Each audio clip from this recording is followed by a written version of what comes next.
القلم news سے میں ہوں اسامہ صدیقی۔ آپ تمام دیکھنے اور سننے والوں کو السلام علیکم۔ اس امید کے ساتھ کہ آپ لوگ ایمان و صحت کی بہترین حالت میں ہوں گے۔ ناظرین گرامی، طالبان کا کہنا ہے کہ ایران افغان امن عمل میں دخل اندازی نہ کرے۔ ایران کی جانب سے افغان امن مذاکرات میں امریکی کردار پر سوال اٹھانے کے بعد طالبان نے یہ بیان جاری کیا ہے کہ ایران افغان مذاکرات کے حوالے سے مشورے دینے سے گریز کرے۔ سوموار کو ایرانی وزارت خارجہ کے ترجمان سعید خطیب زادہ نے دوحہ میں افغان حکومت اور طالبان کے درمیان جاری مذاکرات پر بات کرتے ہوئے انہیں امریکہ کے لیے تاریخی سکینڈل قرار دیا تھا۔ ان کے مطابق 19 سال قبل امریکہ نے افغانستان پر طالبان سے جنگ کے نام پر قبضہ کیا تھا، جبکہ اب امریکہ اسی گروپ سے مذاکرات کر کے ڈھنڈورا پیٹ رہا ہے۔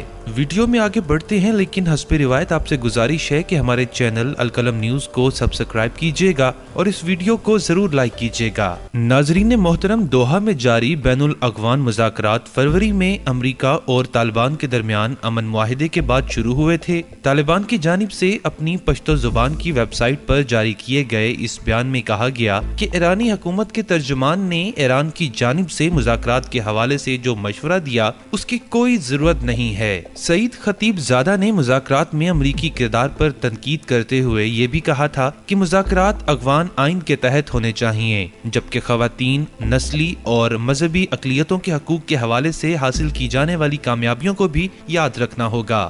ایرانی وزارت خارجہ کے ترجمان نے یہ بیان ایک ایسے وقت میں جاری کیا ہے جب مذاکرات میں شریک طالبان نمائندوں کی جانب سے زور دیا جا رہا ہے کہ افغانستان میں اسلامی شریعت کی تعریف حنفی مسلک سے کی جائے۔ حنفی مسلک جو کہ 4 سنی مسالک میں سے ایک ہے، جس میں شیعہ برادری کے شرعی قانون شامل نہیں جو افغان آئین کے تحت دیے گئے ہیں۔ طالبان نے اس بات کا اعتراف کیا ہے کہ مذاکرات میں اختلافات پائے جاتے ہیں، لیکن بیان میں کہا گیا ہے کہ ہمسایہ ممالک کو کابل حکومت کے لہجے میں بات کرنے کا حق نہیں۔ افغان جانتے ہیں کہ مذاکرات کیسے کرنے ہیں اور وہ آئین اور مذاکرات کے اصولوں سے بخوبی واقف ہیں۔ طالبان کے بیان میں مزید کہا گیا کہ اقلیت، اکثریت، زبان، شریعت، قوانین، مذاکراتی طریقہ کار اور باقی تمام مسائل افغانوں کے آپسی معاملات ہیں۔ ہمسایہ ممالک کو ایسے بیانات دینے سے گریز کرنا چاہیے جو بظاہر تعاون کے عکاس ہیں، لیکن یہ اندرونی معاملات میں دخل اندازی کے مترادف ہے۔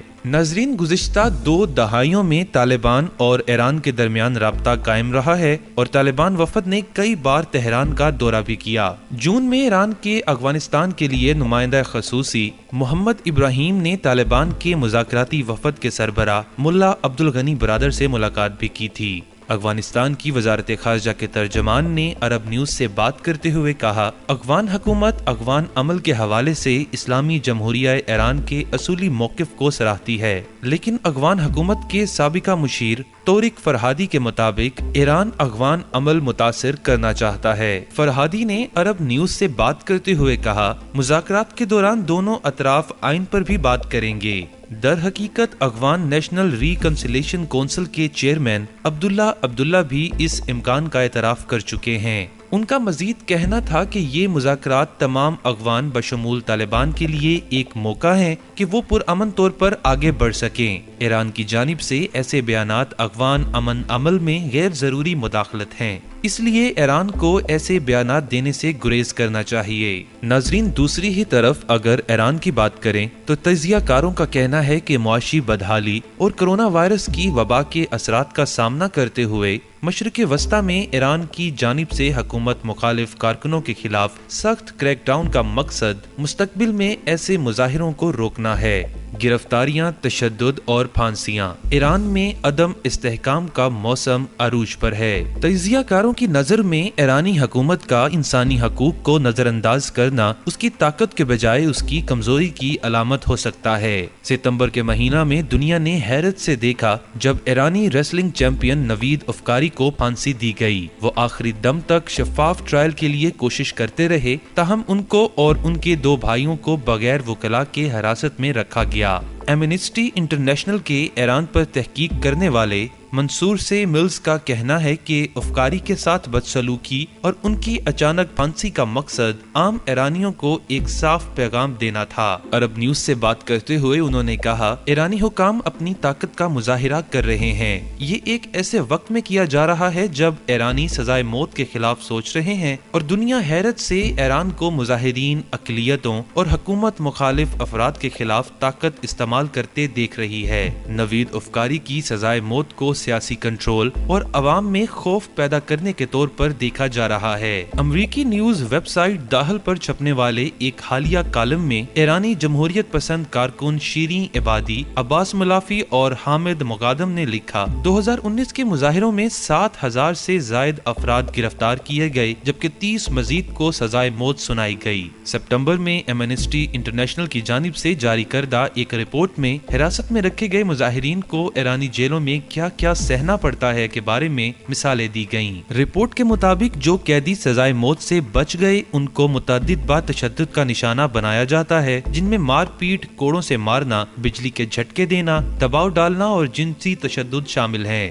ناظرین، تہران کا خواتین کارکنوں کے ساتھ بھی سلوک خاص طور پر سخت رہا، جیسا کہ معروف انسانی حقوق کی وکیل 57 سالہ نسرین سوادے، جنہیں خواتین کے حقوق پر کام کرنے پر سسٹم کے خلاف منصوبہ بندی میں ساتھ دینے اور امن میں خلل ڈالنے کے الزام میں 38 سال قید اور 148 کوڑوں کی سزا سنائی گئی۔ ایمنسٹی انٹرنیشنل نے اس سزا کو شدید ناانصافی قرار دیا۔ اندرونی اور بیرونی معاملات کے خراب ہوتے ہی 2020 کے شروع ہوتے ہر گزرتے ماہ میں ایرانی ریال کی قیمت میں کمی آئی ہے۔ اکتوبر میں یہ اپنی کم ترین قیمت پر تھا۔ دوسری جانب امریکہ جوہری معاہدوں کے بعد سے ہٹائی گئی پابندیوں کو واپس لگانے کی کوششوں میں ہے، جبکہ یورپی ممالک بھی ایران پر سختی کرنے کا دباؤ بڑھا رہے ہیں۔ ملز کے مطابق جب بھی ملک میں سیاسی اور معاشی صورتحال خراب ہوتی ہے، ایرانی حکام عوام پر اور دباؤ ڈالتے ہیں اور انسانی حقوق کی اور پامالی کی جاتی ہے۔ تہران نے دکھایا ہے کہ وہ مظاہروں اور مخالفت کو روکنے کے لیے کچھ بھی کرنے کو تیار ہے۔ برطانیہ میں کنزرویٹو پارٹی کے رکن پارلیمنٹ باب بیالک کے مطابق اس حکومتی دباؤ، عوامی رد عمل اور مزید دباؤ سے نکلنے کا ایک ہی طریقہ ہے، اور وہ ہے کہ بین الاقوامی کمیونٹی ایران کو ایک صاف پیغام دے کہ اب ہم انسانی حقوق کی پامالی کو برداشت نہیں کریں گے۔ عرب نیوز سے بات کرتے ہوئے انہوں نے کہا کہ یورپی ممالک کو جوہری معاہدہ بچانے کی کوشش کر کے ایران کو خوش کرنے کی کوششوں کو ختم کرنا ہوگا اور امریکہ کی طرح مزید پابندیاں لگانی ہوں گی۔ بلیک مین نے ایران میں کرونا وبا سے 20,000 سے زائد سرکاری طور پر مصدقہ ہلاکتوں کے حوالے سے کہا کہ لوگ بیماری کے ڈر سے بھی حکومت کے خلاف باہر نہیں نکل رہے، مگر ایسا ہمیشہ نہیں ہوگا۔ ان کے مطابق سوال یہ ہے کہ ایرانی اپنی روزمرہ کی زندگی میں کتنی بدسلوکی کو برداشت کر سکتے ہیں اور وہ کیا کریں گے جب اس کی حد پار ہو جائے گی۔